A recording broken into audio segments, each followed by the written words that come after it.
తాగుడుకు బానిసైన తండ్రి ప్రతిరోజు ఇంట్లో వారితో గొడవ పడుతూ ఉండడంతో ఆ కొడుకు తీవ్రమైన నిర్ణయం తీసుకున్నాడు. ఎలాగైనా తన తండ్రిని చంపేయాలనుకున్నాడు.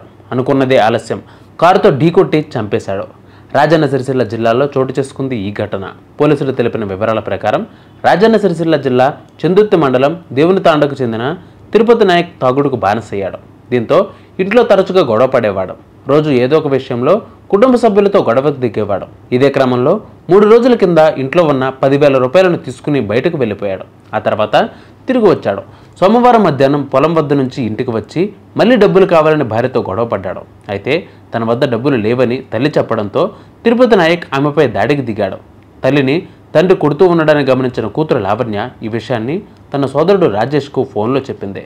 తను నడిపే కారుతో ఆవేశంగా ఇంటికి వచ్చిన రాజేష్ ఇంటి ముందు రోడ్డుపై నిలబడిన తండ్రి తిరుపతి నాయక్ను కారుతో 2-3 సార్లు ఢీకొట్టాడు. దీనితో ఆయన కిందన పడిపోయాడు.